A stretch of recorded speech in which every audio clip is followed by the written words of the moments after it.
pasaríamos una vez más a los abismos de la crisis.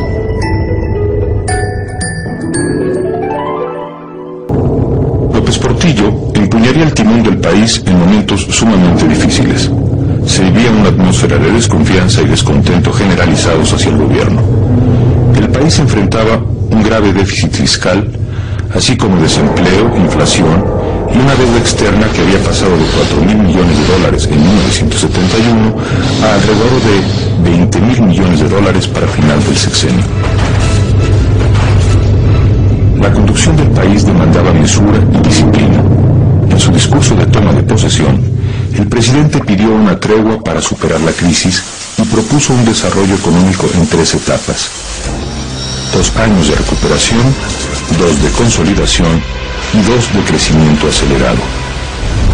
Un discurso excelente, una literatura de primera y un fondo muy importante, y con grandes ideas contrarias a las que ya había puesto en práctica Echeverría. Nos impresionó a todos.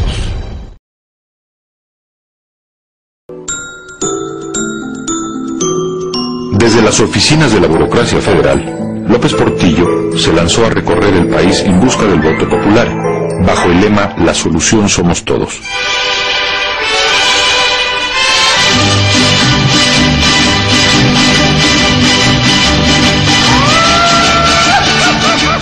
El único puesto de elección popular al que yo aspiré fue la presidencia. Que él era el candidato y yo era el coordinador de la campaña. Él me solía decir: nosotros de esto no sabemos, ¿verdad? Le decía. Con excepción del PAN, que no presentó candidato para esas elecciones, todos los partidos de oposición registrados postularon al mismo hombre. Valentín Campa, candidato del Partido Comunista Mexicano, obtuvo casi 1 millón de votos, pero como no tenía registro, estos votos no contaron. Y tuve, pues, la satisfacción y desazón al mismo tiempo de ser candidato único, de tal manera que con que hubiera votado mi mamá por su hijito Pepito hubiera ido a salir.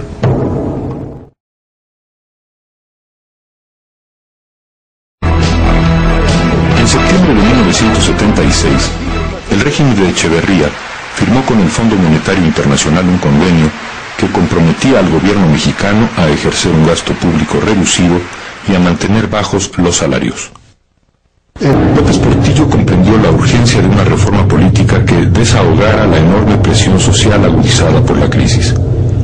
Concentrado en las arduas cuestiones económicas y carente de verdadera experiencia política, tuvo la prudencia de compartir los asuntos del gobierno con el estudioso del liberalismo en México, el sagaz político veracruzano Jesús Reyes Heroles, a quien se conocía como Don Jesús, el del gran poder. Naturalmente que era un político que por su cultura, por otras cosas, pues se distinguía del grueso de los políticos mexicanos.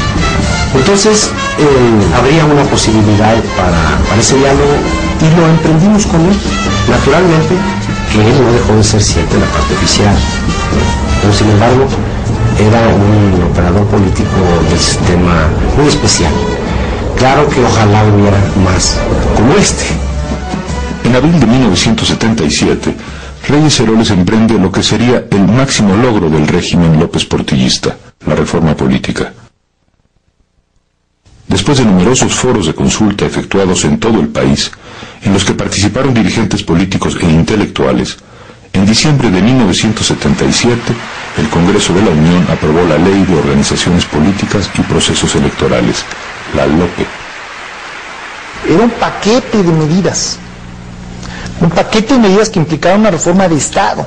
Por eso todavía algunos analistas políticos hablan de esa como la gran reforma, ¿no? Porque de alguna manera fue la primera vez en donde se giró la llave para abrir el Estado. La ley otorgaba registro oficial al Partido Comunista y a otras organizaciones de izquierda. Asimismo, la LOPE introdujo el principio de representación proporcional, que dio a los partidos pequeños la oportunidad de obtener diputaciones en función de la cantidad total de votos que sumaran. Como resultado de estos cambios, en las elecciones legislativas de 1979 llegaron los primeros diputados comunistas al Congreso. La reforma política quedó a todas luces incompleta. El gobierno y el PRI conservaron el control total sobre los órganos electorales. Aún así, la conducción del país parecía estar en buenas manos. Un presidente sensato al frente de la economía y, junto a él, un sabio letrado a cargo de la política. Durante el sexenio de Echeverría, se habló de que se habían agotado los recursos petroleros y que México tendría que importar crudo. Como presidente electo, José López Portillo había recibido informes de su viejo amigo Jorge Díaz Serrano de que en México existían reservas probadas por 11.200 millones de barriles. Esto era una carta que en cualquier banco me daban un crédito si yo iba. Entonces fui con don José, ya cuando tomé posesión le dije, tenemos que irnos al mar. Mira, aquí tengo esto, aquí sacamos los recursos, vamos a Washington, vamos al Fondo Monetario Internacional, donde tú quieras vamos, conseguimos dinero, pero te pido que se utilice como punta de lanza en la exploración en el mar.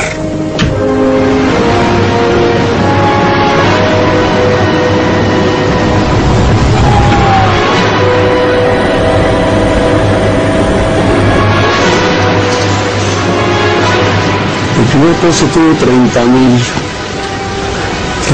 barriles diarios.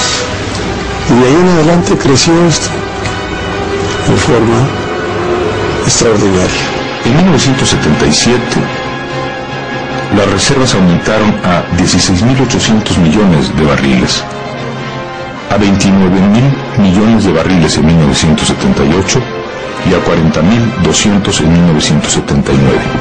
El presidente anunciaría personalmente que las reservas petroleras potenciales ascendían a 200.000 millones de barriles, cifra que colocaba a México al nivel de los grandes productores del Golfo Pérsico como Arabia Saudita, que ganaban dinero a raudales. El país parecía hallarse frente a su gran oportunidad.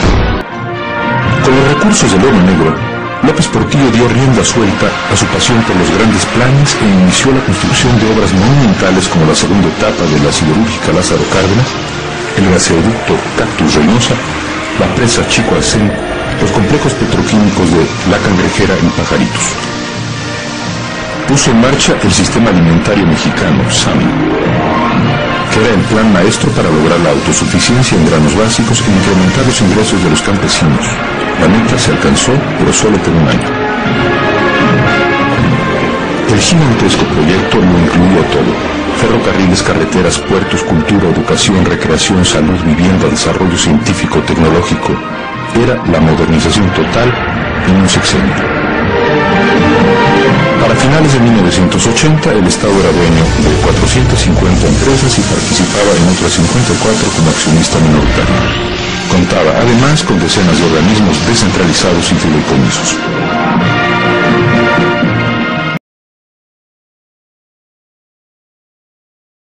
Como en el caso del sector público, el dinero provenía de bancos extranjeros. En conjunto, los sectores público y privado contrataron deuda externa por un total de 51.788.5 millones de dólares entre 1977 y 1982.